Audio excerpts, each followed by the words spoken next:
Check প্রজাতন্ত্রে প্রাগের পার্কে যেন বসেছিল এক অন্যরকম মেলা। সম্প্রতি পুরনো দিনের পোশাক আর অদ্ভুত দর্শন সব সাইকেলে চড়ে প্রতিযোগীরা মেতে উঠেছিলেন নানা কসরত আর গতি ভারসাম্যের খেলায়। ভালোবাসা আর নিখাদ আনন্দের এই উৎসব ছিল সত্যিই চোখে পড়ার মতো। 150 বছর আগের ঐতিহ্যকে ফিরিয়ে আনা এই আয়োজন মুগ্ধ করেছে সবাইকে।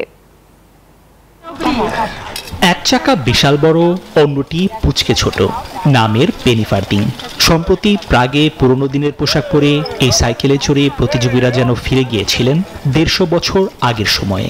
1870 থেকে 1880 সাল পর্যন্ত রাস্তা জুড়ে চলত এই সাইকেল। আধুনিক সাইকেলের আগমনে যা এখন ইতিহাসের অংশ।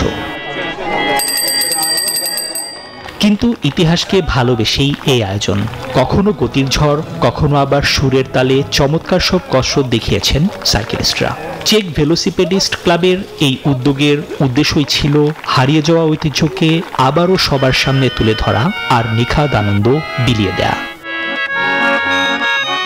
পদ্মা সেতু, মেট্রো রেল এবং এলিভেটেড এক্সপ্রেসওয়ে নির্মাণের গর্বিত অংশীদার বসুন্ধরা সিমেন্ট।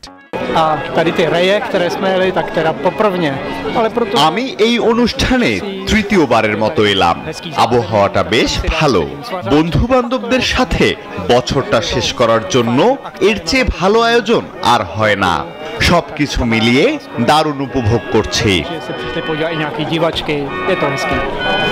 কোনো দুর্ঘটনা ছাড়া এমন একটি সফল আয়োজন করতে পেরে সবার মুখেই ছিল তৃপ্তির হাসি। আসলে হার জিত নয়, পুরনো ঐতিহ্যকে ভালোবেসে একসাথে আনন্দ করাই ছিল এই আয়োজনের মূল উদ্দেশ্য। নিবির আমিন, নিউজ 24।